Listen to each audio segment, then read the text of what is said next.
ہمارے ہاں عموماً سب کانٹیننٹ کے معاشرے میں نماز مغرب کے بعد گھر میں جھاڑو دینے، ناخن کاٹنے، گھر کی چھت پر جانے کو نہ صرف معیوب سمجھا جاتا ہے بلکہ اسے دین اسلام کی روشنی میں منع بھی بتایا جاتا ہے۔ کیا واقعی اسلام میں ان اوقات میں کام کاج کرنا منع ہے؟ اگر ہاں تو پلیز اس کی حکمت بھی بتا دیں۔ پہلے تو کیٹیگوریکلی سن لیں کہ یہ ساری کی ساری ہندوانہ توہمات ہیں جو ہمارے معاشرے میں آ گئی ہیں۔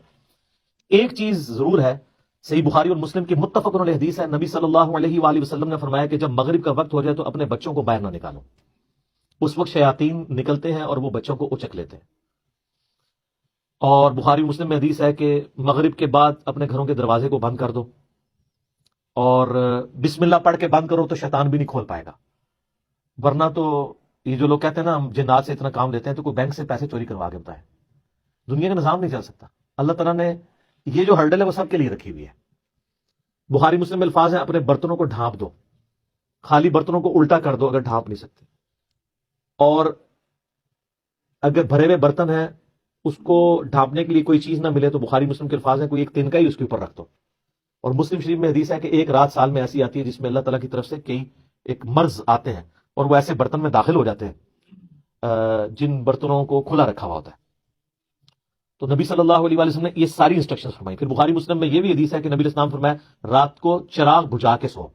بعض اوقات آپ علیہ السلام نے فرمایا کہ جو وہ چوہا ہے وہ دیے کی بتی کو لے جاتا ہے اور گھر میں آگ لگ جاتی ہے۔ بلکہ بخاری مسلم میں یہ بھی موجود ہے کہ نبی علیہ السلام کے مبارک زمانے میں ایک گھر کو آگ لگی اور سارے گھر والے جل گئے اور وہ اسی طرح لگی تو آپ علیہ السلام نے منع فرمایا۔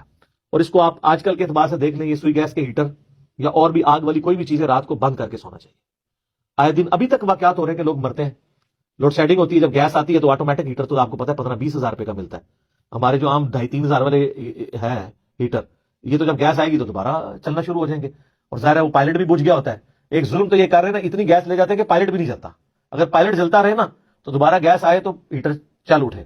اسی طریقے سے آج کل آپ کو پتا ہے وہ چونکہ پائلٹ جو بھی گیس نہیں رہتی ہے تو وہ گیزر بھی رات کو بند ہو جاتے ہیں، ورنہ پہلے جو لوڈ شیڈنگ ہوا کرتی تھی نا اس میں پائلٹ بند نہیں ہوتا تھا، اتنی گیس ضرور رکھتے تھے تو رات کو جب صبح فجر کے وقت جب گیس واپس آتی تھی تو دوبارہ گیزر، اب تو روزانہ گیزر بھی آن کرنا پڑتا ہے۔ آٹومیٹک تو تھوڑے لوگ ہی افورڈ کر سکتے ہیں، اتنے مہنگے ہیں۔ تو یہ چیزیں ضرور ہیں۔ باقی یہ توہمات ہیں کہ جی گھر کی منڈیر پہ کوا بیٹھ جائے تو مہمان آ رہا ہے، کالی بلی راستہ کاٹ دے تو یہ کوئی نحوست ہے، شیشہ ٹوٹ جانے کو نحوست سمجھتے ہیں۔ اچھا کہتے ہیں جوتی پہ جوتی چڑھی ہو تو سفر لکھا ہے، تو میں اکثر کہتا ہوں میری جوتی پہ جوتی چڑھا دیں آپ روزانہ کے لیے، میں تو جاتا ہی نہیں ہوں کہیں، اس طرح سفر نہیں ہوتا۔ آٹومیٹکلی بھی کئی بار میری جوتی پہ جوتی چڑھی ہوتی ہے، میں تو مہینوں نہیں نکلتا ہوں، ضرورت ہی نہیں پڑتی۔ تو یہ ہیں ساری چیزیں جو توہمات سے تعلق رکھتی ہیں، اور نبی علیہ السلام نے ان چیزوں کو کنڈیم فرمایا۔ قرآن حکیم میں واضح آیت ہے، سورہ بنی اسرائیل میں 36 نمبر آیت، جو 10 کمانڈمنٹس آئی ہیں نا، 9th کمانڈ ہے وَلَا تَقْفُ مَا لَيْسَ لَكَ بِهِ عِلْمٌ إِنَّ السَّمْعَ وَالْبَصَرَ وَالْفُؤَادَ كُلُّ أُولَٰئِكَ كَانَ عَنْهُ مسؤولا۔ انسان کسی چیز کی پیروی اس وقت تک مت کر جب تک کہ تیرے پاس اس کے بارے میں ڈیفینیٹ علم نہ آ جائے۔ بے شک کان، آنکھیں اور عقل، دل یا دماغ کوئی بھی چیز، عقل، اس کے بارے میں تم سے پوچھا جائے گا۔ ان 3 چیزوں کو استعمال کر کے تم نے حق بات تک پہنچنے کی کوشش کیوں نہیں کی؟ اور یہ زلزلہ کیوں آتا ہے؟ اور یہ گائے نے ایک سینگ کے اوپر زمین اٹھا رکھی ہے، جب تھک جاتی ہے دوسرے پہ اٹھاتی ہے تو زلزلہ آ جاتا ہے۔ ابھی تو مات ہے، تو کتنی بڑی گائے ہے، کدھر ہے، سب جھوٹ ہے۔ اسلام ان چیزوں کو نہیں مانتا، یا سائنس پروف کر دے مانیں گے۔ ایکوائرڈ نالج بھی ڈیفینیٹ ہے، ریویلڈ نالج بھی ڈیفینیٹ ہے، لیکن ایکوائرڈ نالج وہ جو یعنی سرٹیفائیڈ ہو تجربات سے۔ مثلا یہ چیز بالکل اسٹیبلش ہے کہ پیٹرول سے آگ بھڑکتی ہے، کبھی ایسا نہیں ہوا کہ آگ کے اوپر پیٹرول پھینکا جائے تو پانی کی طرح اس کو بجھا دے، تو یہ بالکل definite physical phenomena of nature ہے۔ یہ قرآن و سنت کی طرح حجت ہے، اتنا حجت ہے کہ آپ دیکھیں حضرت ابراہیم علیہ السلام نے نمرود کو جس دلیل پہ خاموش کروایا تھا وہ ہے یہی تھی کہ میرا رب وہ ہے جو مشرق سے سورج نکالتا ہے، اگر تو رب ہے تو مغرب سے نکال کے بتا، تو ہکا بکا رہ گیا تھا کافر۔ اب یہ سائنٹیفک ایک فینومینا تھا جو حضرت ابراہیم علیہ السلام نے سامنے پیش کیا۔ اللہ تعالیٰ کے جو یہ فزیکل فینومینا ہے اتنے محکم ہے کہ کبھی کبھار ہی ٹوٹتے ہیں۔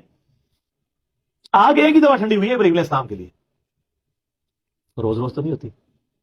کعبے کو بھی اللہ تعالیٰ نے ابرا کے لشکر سے ایک ہی دفعہ بچایا ہے، اس کے بعد تو یزید کے دور میں خانہ کعبہ کے اوپر چڑھائی ہوئی ہے اور غلاف کعبہ کا کچھ حصہ جل گیا، اس کے بعد پھر حجاج بن یوسف کی چڑھائی کے دوران خانہ کعبہ کی دیواریں منہدم ہو گئی، کچھ نہیں ہوا۔ واقعہ حرہ میں مدینہ شریف کی حرمت پر مال ہوئی۔ دنیا پر قدر ایفرٹ ہے، آپ لا کہتے ہیں بزرگوں نے دنیا کا نظام سنبھالا ہوا ہے، کوئی فرق نہیں پڑتا۔ یہ چیزیں بقدر ایفرٹ چل رہی ہوتی ہیں۔ باقی یہ جتنے توہمات ہیں کہ شام